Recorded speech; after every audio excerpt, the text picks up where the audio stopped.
There are certain things that human beings need to ingest in order to survive, okay? The water, obviously, everybody knows about that. Food, you need to have your certain macronutrients in order to make sure that everything functions. But there are some underlying things as well, your micronutrients, okay? Now, if you have the bigger things all taken care of, you have your food, you have your water, you have your sunlight and all that kind of stuff, okay, you're going to function. But if you don't pay attention to your micronutrients, you aren't going to function all that well. So there are 5 essential deficiencies that you need to be either cleared up on, okay, made aware of in order to be running optimally. And 90%, like it says in that headline right there, and we've talked about this extensively. Like, excuse me, geez, and I guess I'm running on a deficiency of having proper phlegm clearing in my throat, but 90% of people are deficient in vitamin D. So one might assume we're probably going to be talking about vitamin D once again. Some people have severe or prolonged symptoms after getting the coof. And others suffer from various vaccine injuries after receiving the coof jab. What nutrients can alleviate these injuries? Interesting. This took a different turn, but I'm down for it.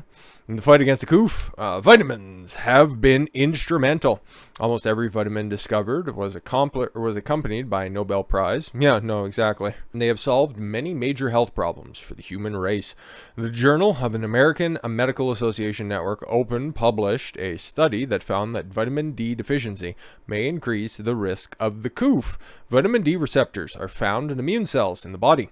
When a vitamin D binds to an immune cell receptors, it regulates the expression of genes in immune cells and suppresses inflammatory cells through gene regulation. Therefore, vitamin D can regulate autoimmune diseases such as lupus, erythematosus, that sounds like a dinosaur, and rheumatoid arthritis. A prospective study published by the British Journal or Medicine Journal, BMJ, observed 25,871 elderly subjects over a 5.3-year period, and they didn't all die, imagine that, and found that vitamin D had a beneficial effect in reducing autoimmune diseases.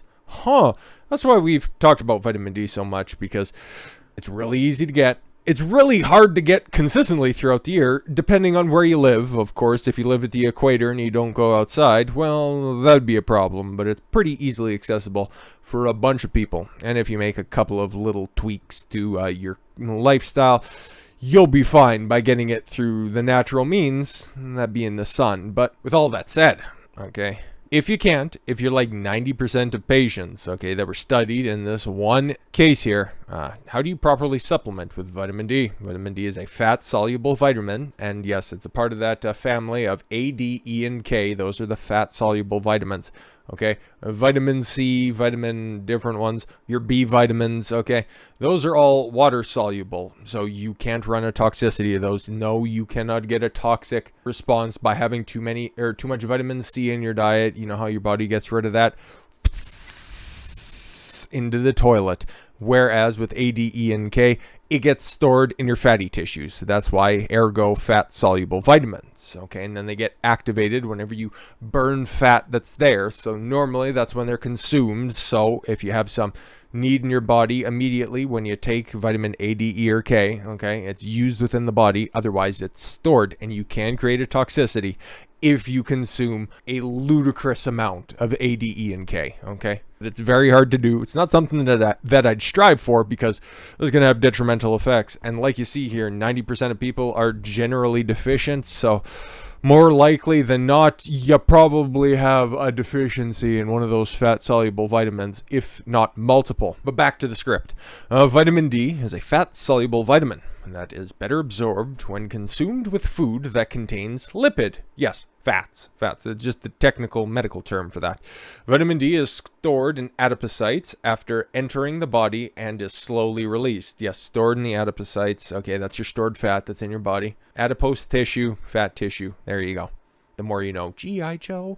However, if you have problems with your kidneys or liver function, you must discuss the dosage with your doctor before taking vitamin D supplements. Yeah, because, filtering the different toxins that are in your body, your kidney, or livers. That's why I cleared that up for you to begin with. So, fish oils for vaccine injuries. Interesting. Fish oil contains an important ingredient, omega-3 unsaturated fatty acids, which have a strong antioxidant effect and can also block the binding of the COOF spike proteins to ACE2 receptors in the cell. Interesting. Spike protein have to bind to the receptors of human cells in order to damage the cell. So by blocking the binding of spike proteins, omega-3 fatty acids can protect the cells. Omega-3 and 6 are both unsaturated fatty acids that require dietary intake and cannot be synthesized by the human body. The optimal intake ratio of omega-3 to 6 is 1 to 4, but more likely than not, you're probably seeing a much larger discrepancy in people's natural diets. We've also gone through omega-3, I don't know specifically in a video or not, but yeah, no, those are the ones that, yes, come from small fish or from a couple of other different sources, but they're most closely associated with like salmon, wild-caught salmon, okay, the deep red type, your fatty fishes that are out there, your seafoods. Omega-6 are just more prevalent, and they're mostly sourced from different seed and manufactured oils that are out there, okay? Like it says here, okay, yeah, so that was just my breaking it down, but then they got it written in a single line where you don't need me meandering off to the side, but whatever, okay? However, since the modern Western diet is high in omega-6, the ratio of 3s to 6s has reached 1 in 14, or even 1 to 24. So yeah, it's vastly out of balance when your body is expecting a 1 to 4 balance for optimal performance. Omega-6 has the effect of promoting inflammatory responses, which is perhaps one of the reasons why there are a lot of chronic inflammation and chronic diseases.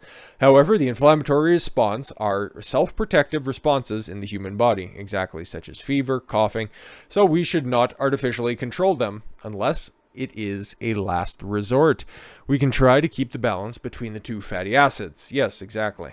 So yeah, basically, you're probably going to need to consume a little bit more omega-3. So where are you going to get it? Like I said, small fish, okay, eating marine plankton, krill, algae. And you can also get a natural source of iodine and omega-3, I think, but definitely iodine. So here's another trick, just because I seen like little tiny fish. Seaweed. You can get seaweed, okay? Little snacks, little strips, okay? You can get those and eat them.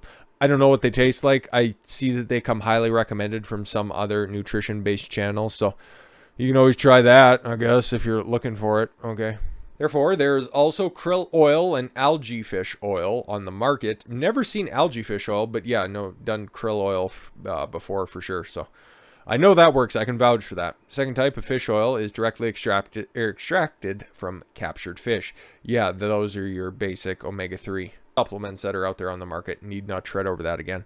So 82% of critically ill patients with the COOF lack vitamin C. Vitamin C, also known as ascorbic acid, has many functions. It can prevent and treat scurvy, yes, exactly, but be used as an antioxidant, relieving upper respiratory tract infections, shorten hospital stays, reduce the risk of death, and inhibit viral and bacterial replications. Vitamin C supplementation is effective against the COOF, a virus itself, and help treat long COVID symptoms and COOF vaccine injuries. A study published by the Nutritional Journal found that 82% of critically ill patients with the COOF were deficient in vitamin C. The recommended dose of vitamin C are for generally healthy individuals. It's important to discuss with your doctor, blah, blah, blah, but 82% of critically ill patients with the COOF lack vitamin C. And I think you know where you can get it, okay? Fruits and vegetables. I think it's broccoli. That's the most abundant resource. You should just be eating broccoli, basically. I like broccoli. I know a lot of people don't like the taste, but you can get frozen. You can steam it. Still good. It maintains most of its nutritional benefits. So yeah, there you go. Just don't top it in cheese with like common trash. Zinc. Something that I've recently added. Once I heard... Oh, Lord, once all this stuff was kicking off, it was one of those things I started to add. And I think my zinc is also supplemented with a little bit of vitamin C on top of it. So, yeah, no, you can definitely get those. I would highly recommend that. Do I get a spare? No, that's one of those things that I don't have on stock, unfortunately, at the time. But, yeah, no, I got my bottle, but I got a whole bunch of gimmicks in front of me, and it's tough to get over there anyways. But I started supplementing with zinc, and knock on wood, I think I've caught the coof twice. Once for sure in November of 2020. Okay, that one definitely. Okay, because I was sluggish, and yeah, that was about it. Maybe again earlier this year, I think, maybe perhaps, because I was still that same sluggish for a few days, whatever. But yeah, it was very, very short sickness intervals. It's not like I live in a bubble or anything, or I take overwhelming amount of precautions when it comes to protecting myself. Okay, I was one of those people that wouldn't go into any place that would strictly enforce a mask mandate or anything, and I'm not constantly rubbing my hands with hand sanitizer, because that's its whole other bag of problems in and of itself. Okay, so I just, supplement properly with basically everything that we've seen so far here. It's just zinc is the newest addition. And I got to chalk up some of my own personal health to definitely supplementing with zinc. So, zinc is also extremely important in our body. It provides our body with over 300 types of enzymes. Interesting. Enzymes are needed to catalyze various important biochemical reactions in our body. They play a very important role in keeping us healthy in the fight against the coof. Zinc has another role. It can enter the cell to stop replication and transcription of the coof virus. Oh, maybe that's for the shorter duration of my illness. Not entirely sure if it was the coof the second time around, but maybe. Some effective coof drugs, such as those ones, and Q-certin. Oh, okay. Have the ability to promote the entry of zinc into the cells, thus blocking the replication of the virus. Interesting. According to a Spanish study comparing coof patients with and without zinc deficiency, the mortality rate was 21% in patients with zinc deficiency and 5% in patients without zinc deficiency. That's pretty staggering, okay? And the recovery time for 3 times faster in patients without a zinc deficiency than patients with.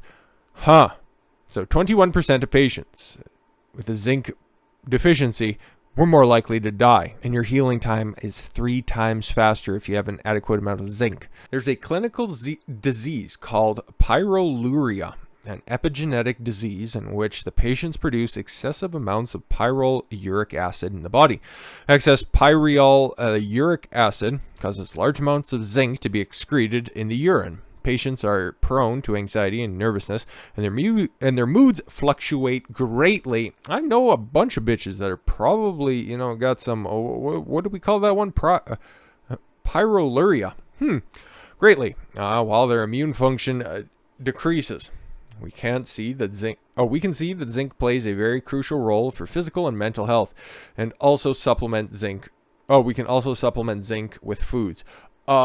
Shellfish, and also other small fishes as well. They don't want to say it, I will. And probiotics. Hey, something else that I use and have for a very long time. With the exception of zinc, everything else I've been supplementing for a while, just because I like to stay healthy. I know, weird, right? But all of this stuff doesn't even have to be specific to the coof. This is just good immune health advice. Really, if we're taking a look at that, just extrapolating it out further, it's just couched in the lens of coof and coof-related shenanigans, as it were. So probiotics guard the intestinal tract and enhance the immune system. Okay, there's also another element, probiotics. What exactly are probiotics? We've been over that a ton, okay, but just for posterity's sake, probiotics play many roles in the intestinal tract. They can protect the mucous membrane of our intestines, promote the metabolism, transformation, and absorption of food. Damage to the intestinal tract's health will affect our body absorption of nutrients and lead to the body's inability to defend against harmful substances, resulting in immune diseases. Therefore, probiotics can play an important role in protecting our immune system, and can also take probiotics from many natural food. Yeah, of course, we all know about those ones as well. Your leafy greens, okay, your big hearty greens, your kale, your broccoli, your cruciferous vegetables, Brussels sprouts, artichokes, okay, asparagus, you know the culprits, okay? Basically, eat green, eat small little fishes, okay? Or just supplement with a probiotic that works well for you, okay? I, for one, use the Jameson 10 billion or 50 billion. The one you can buy at Costco. Go get that one. I recommend that one, if it works out for you. I've tried other ones as well.